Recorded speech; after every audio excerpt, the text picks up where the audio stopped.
Your Excellency President Samia Hassan, President of the United Republic of Tanzania, Their Excellencies, the heads of state who are here, the Right Honorable Secretary General, the Honorable Ministers, and ladies and gentlemen. I have written something here in handwriting. It is not yet typed, but it will be typed. We are here to celebrate the 25 years of the revived East African community. This is good, and I congratulate the East Africans for achieving this.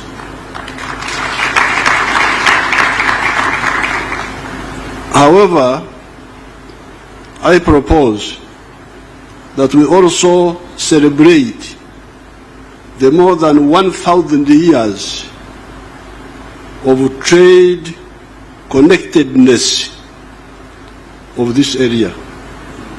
Because when we talk of, I was actually thinking what to tell you people, but then God told me that I should tell you this. Because when you say East African Community, 1999, but we have been here for more than 1,000 years.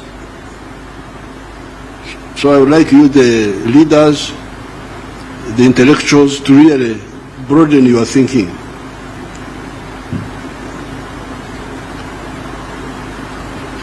Now I have used the word trade connectedness of this area. Mark those words. Trade connectedness of this area. The area of the East African coast, Pwani, the Savannah land of central Tanzania, and the Great Lakes. These areas have been connected trade-wise for more than 1,000 years. How do we know the connectedness in trade of these areas? How do we know? What evidence do I have? There are earthworks, trenches in the Zimbabwe district of Uganda, known as Bigobya. There were ancient earthworks like fortifications in Uganda. They are called Bigobya. Those earthworks were built by the dynasty of the Batrezi,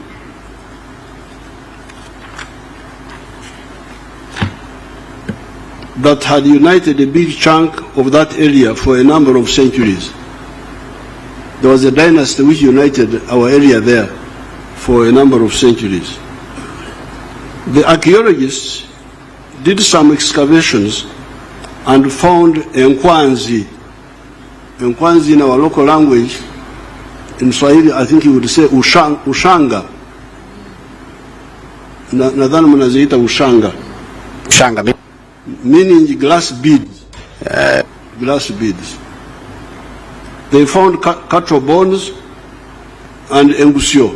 Engusio are the broken pottery pieces of broken clay pots.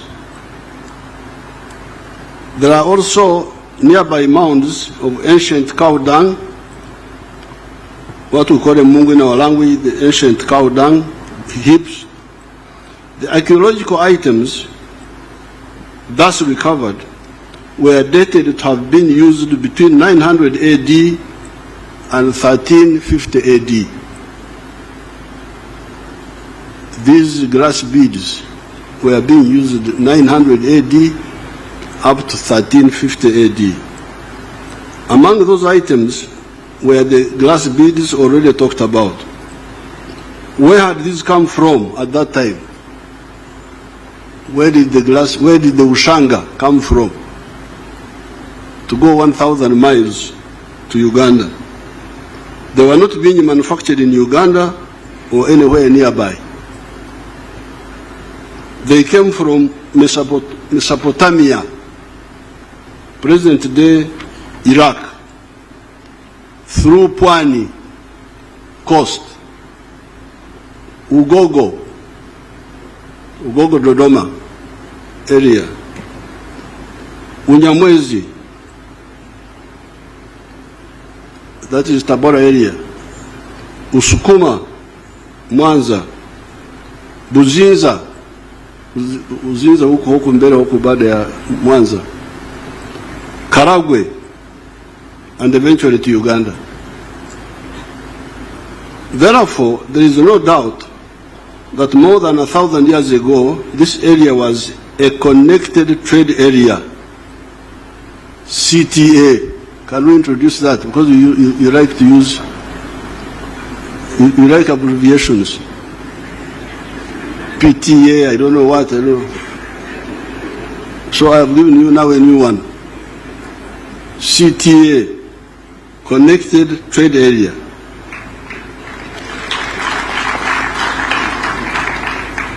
Mark you, Your Excellencies, I'm not using the words free trade area. I will come to that also. FTA. This was not an FTA, it was not a free trade area, but it was a connected trade area. This is because it was not yet a free trade area, it was not an FTA. This is because some of the greedy chiefs along the trade routes were extorting what they were calling hongo. Hongo, I knew hongo to be like bribery, but when I read the literature, it seems as if they were talking about customs, about taxes. When I say hongo, you can, of course here I'm being guided by Huntington Speak and Stanley. They are the ones who wrote about this, so I don't know, they were using the word hongo. Hongo meaning like tax, or for him they wrote hongo. Hongo, they say hongo, but what they meant was tax. So these chiefs, well, some of them were extorting a lot of money from the traders, excessively taxing the traders. There was a notorious chief in Buzinza, known as what I came to understand as Ruswarura. When you read, I think it is Speak, Understand, they write Saurora, but they were mispronouncing the name. But when I asked one of the Iara members from Buzinza, there was an old man in the past, he told me that the name of this chief was Ruswarura of the Buzinza, was very famous for extorting money, extorting gifts from traders.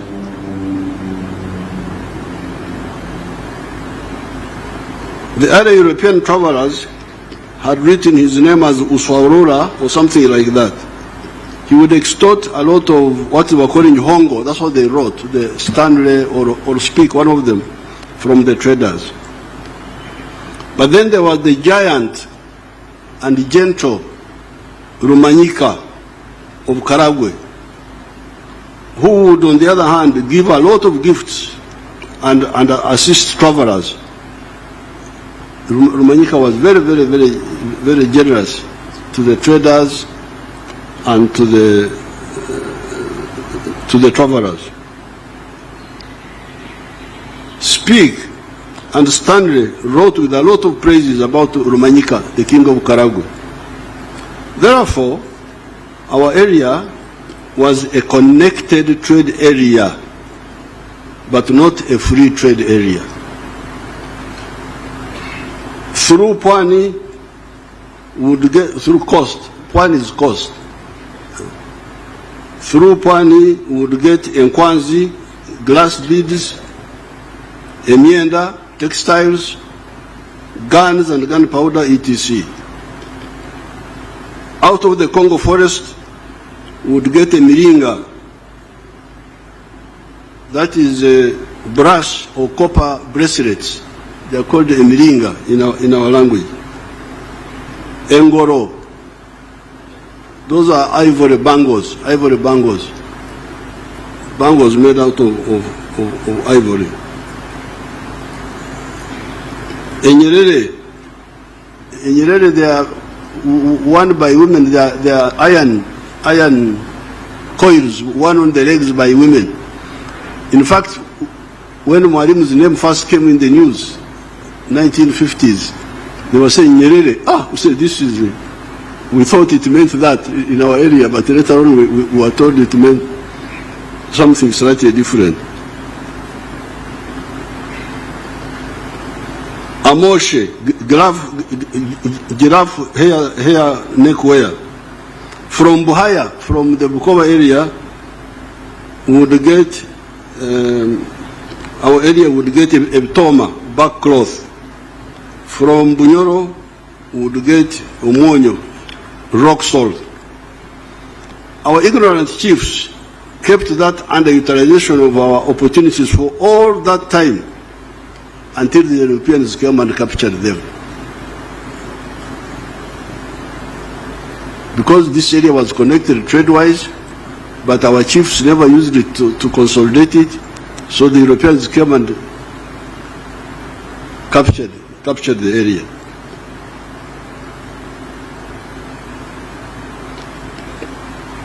Now the Europeans first came to the East African coast in the persons of Vasco da Gama in 1498. Then they disconnected our connected trade area when they colonized the region and fragmented it among the English, Kenya and Uganda, the Germans, Tanganyika, Rwanda and Burundi, Belgians, Congo, the British and the Egyptians, South Sudan. So when these foreigners came, because of our internal weaknesses, now what was a CTA became a DTA, a disconnected trade area.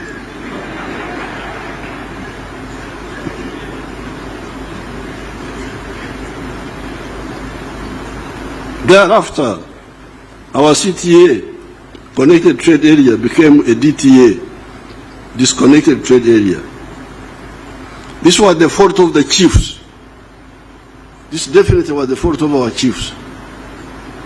Vasco da Gama came here in 1498. That is when the first white man came to the East African coast, signaling a possible new danger to us. And that's how they were called Wazungu. Because I think they were asked, what are you looking for? Tunazunguka.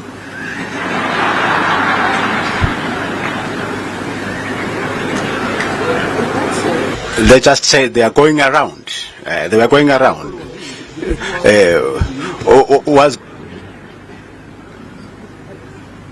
Now, Vasco da Gama came here in 1498. The Berlin Congress that partitioned Africa into colonies took place in 1884-85. This is a whole 386 years of our wonderful chiefs watching the danger coming and doing nothing about it.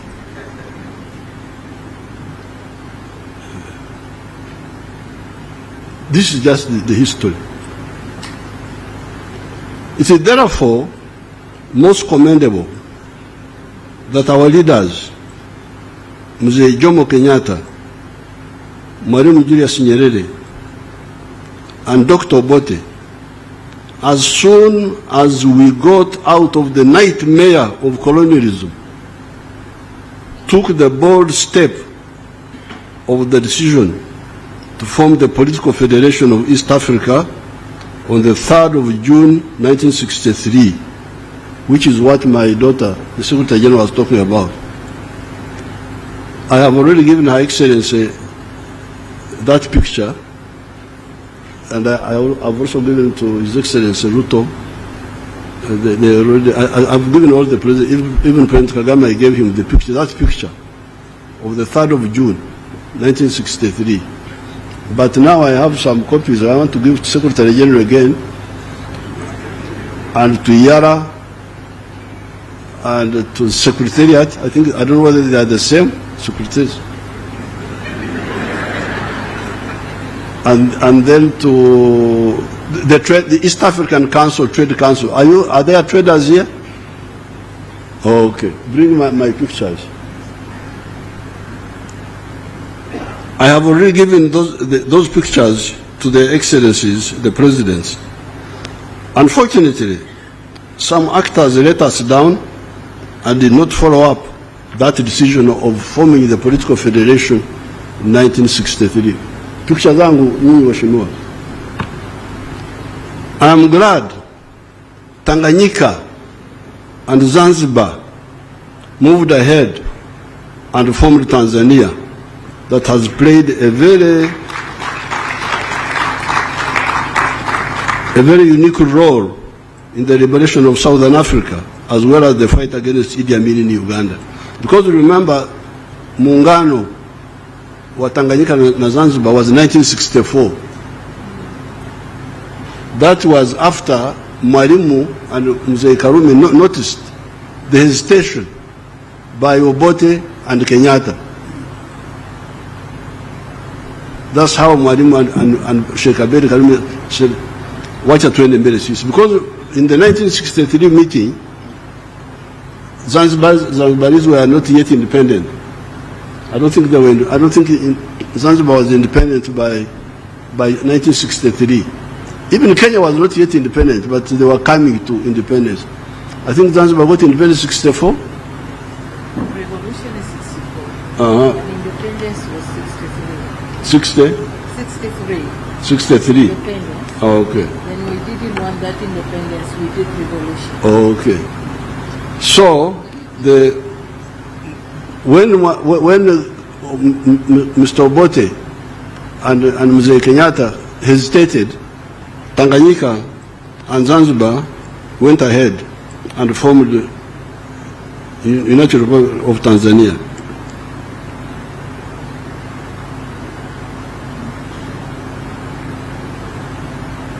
As I said in Soroti the other day, we were in Soroti on another occasion, if that decision had been implemented, the one of 1963, there would have been no problem of Idi Amin in Uganda.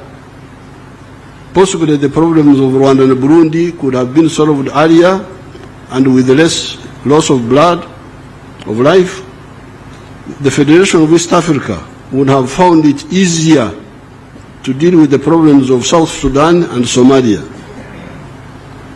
We need to remind ourselves that when we had a connected trade area in this area, there was no country called United States of America. When we had the connected trade area here, when I could trade from coast to Uganda, there was no United States of America.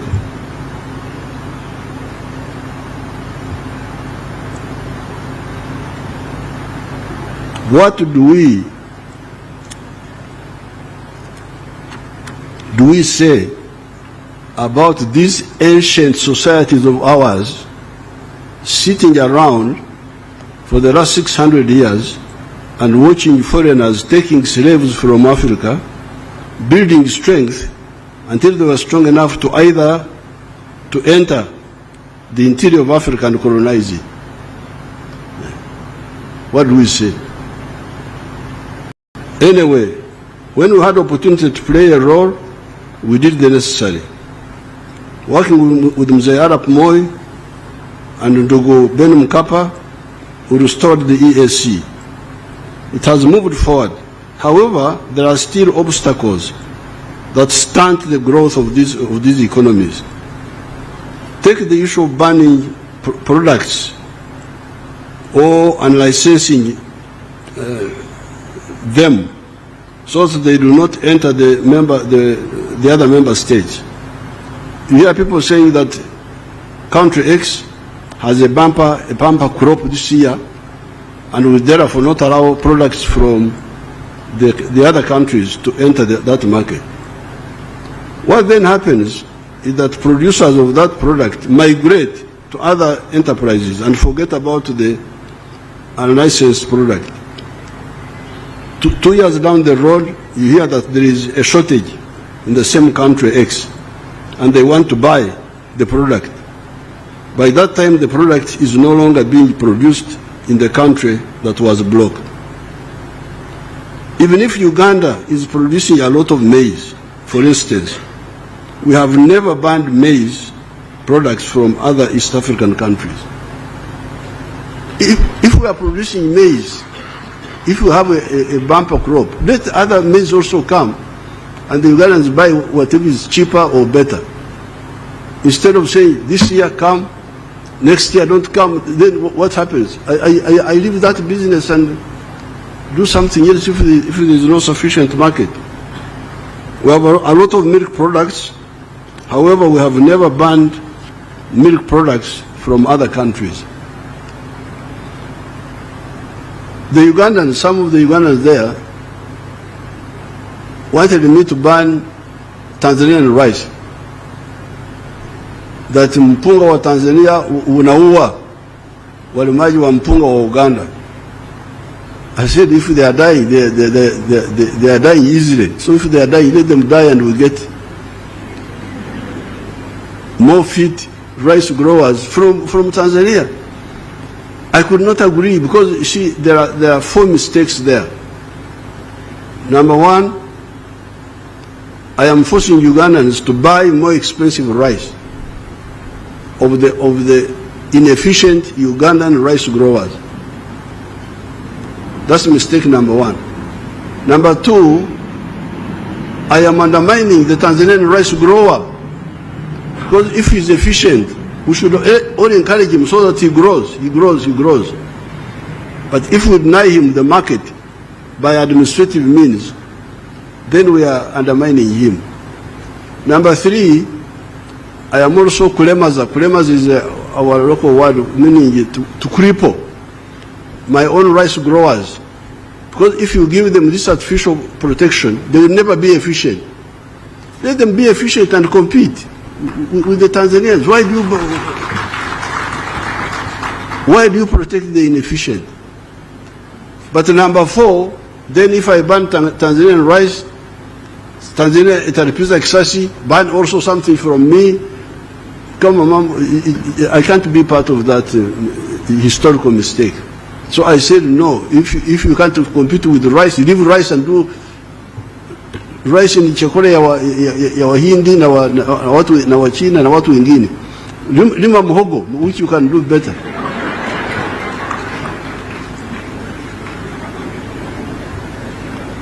I'm glad that Mzee Moi and Mzee Mkapa worked with me to reconnect the markets of this area.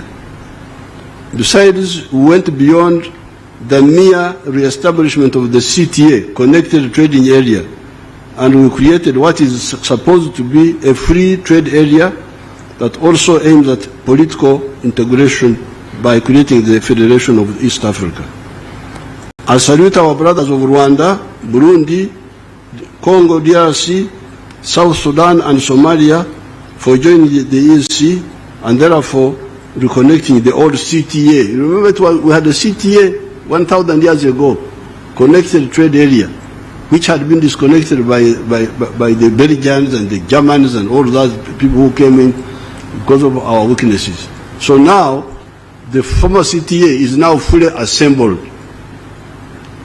But it's now more than a CTA, it is now an FTA, a free trade area. We have gone up. Let us now consolidate and move forward together. We, the Pan-Africanists, insist on the economic integration of the whole continent of Africa, and in some cases, the political integration of some parts of Africa, such as East Africa, because of the 3 historic missions we distilled from the beginning. These are prosperity for African people through creating an integrated market that is large enough to buy sustainably goods and services produced or provided by the African wealth creators and workers. You see, when we talk of integration, it's not an emotional thing. It's not that I want to be with the Kenyans, I want to be with the Tanzanians, I'm dying to be with this one. No. You need it for your wealth creators. If your wealth creators produce a good or a service, who will buy that good and service sustainably and on a big scale? The good thing is that Africans are asleep. Kulala naye ni vizuri. Because when you are asleep, you don't know where the danger is. A snake can enter your house and kill you, and you will die peacefully because you don't know. But when you wake up and you, like the Ugandans used to be very tribalistic. Tribalism, religion, Catholics, Protestants, Muslims. Now, when we have been fighting with them, they are woken up a bit now. So they produce a lot of milk. The internal market is not enough. The maize, the internal market is not enough. So if the Africans wake up, then they will be able to see the blindness. If the internal market of Uganda is not enough, if the internal market, I can see Tanzanians are now beginning to sell things into Uganda, beans and so on. So now the question is, where do they sell these products? Because there are examples in the world, like United States and Latin America. Latin America has got more Maria City, more natural resources. Mito, Misitu, Madini. Latin America is very rich. I think it could be richer than the United States in terms of natural resources. But you see the poverty in Latin America. What is the problem? Wako na mali asili ya ajabu, lakini ni maskini ajabu. What is the problem? Because of the way they are organized. You cannot succeed to do business in many of the Latin American countries. I think one of the reasons, that's why I heard that you had high-level experts and so on. These high-level experts could tell us, why is it that Latin America is in misery and the United States is very prosperous? Could it be because of the connected market of America, of the USA, the fact that the founders of the USA created a big space for wealth creators? If I produce a good or a service, I have got enough buyers to buy it, and I can expand and produce more. Could it be that? Let's get an answer from the experts. So, reason number one why we support Pan-Africanism is that it will solve the problem of prosperity for our people by creating a big market for them where they can sell what they produce without limit. Now, the second one is that strategic security, to guard us against all threats from wherever. You hear that the Americans have gone to the moon. The Chinese have gone to the moon. The Russians have gone to the moon. Recently, the Indians went to the moon. The Africans are here.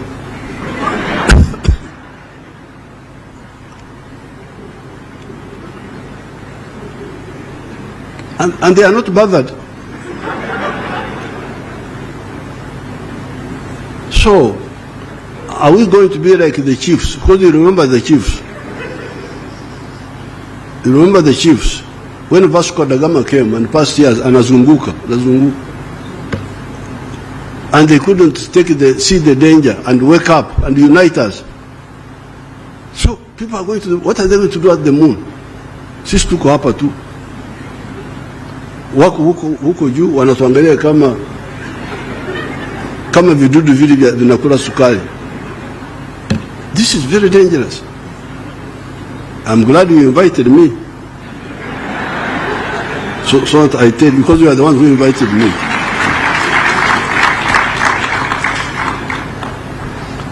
So, integration is about the 2 points. Prosperity for our people. Where will this prosperity come from? Ustawi wa jamii unatokana na omba, begging. Because if that, you hold it, you are strong. This is the one I'm giving you.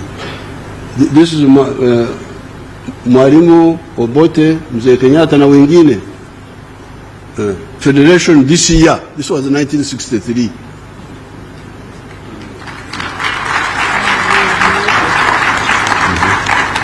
So one is for you again. The other one is for Iyala. The other one is for somebody else. You take them. So the strategic security is very dangerous. When you hear people going to the moon and we are here, Uganda is developing. Uganda will become, even Tanzania has joined Kenya joined the middle income status some time ago. Tanzania has joined. We also have joined, although they have not declared us. We are waiting for the headmaster to declare, I don't know.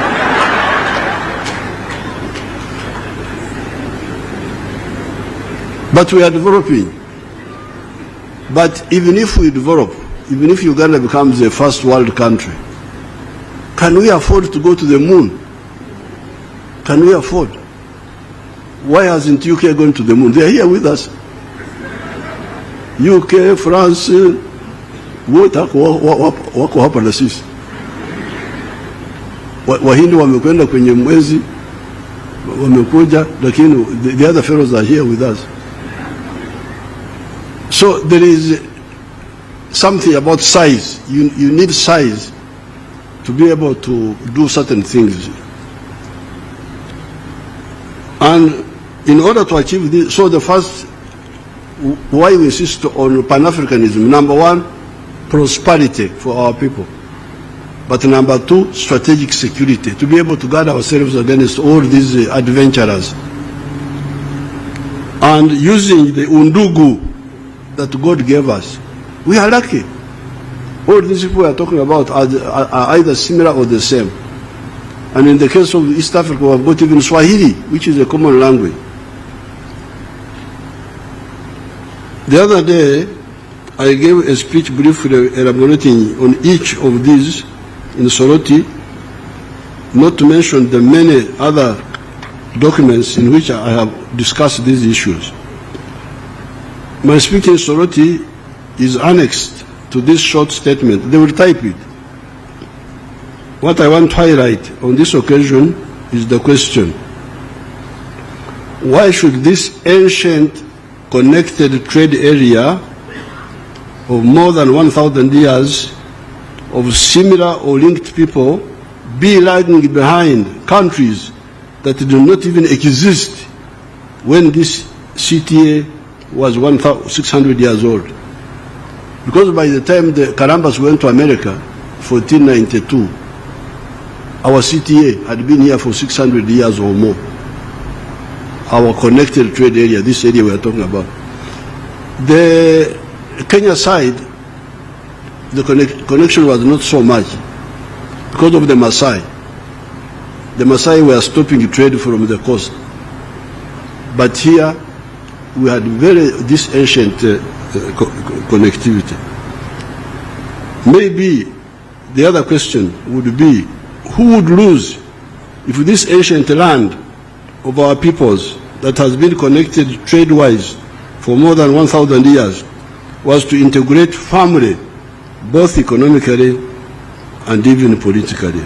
I thank everybody.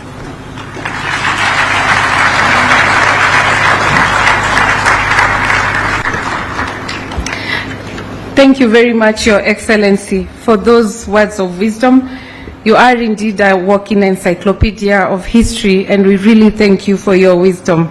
We take away your key words to Pan-Africanism, that is prosperity, strategic security, and brotherhood. We take away your emphasis on wake up, consolidate, move forward, and unite. We are celebrating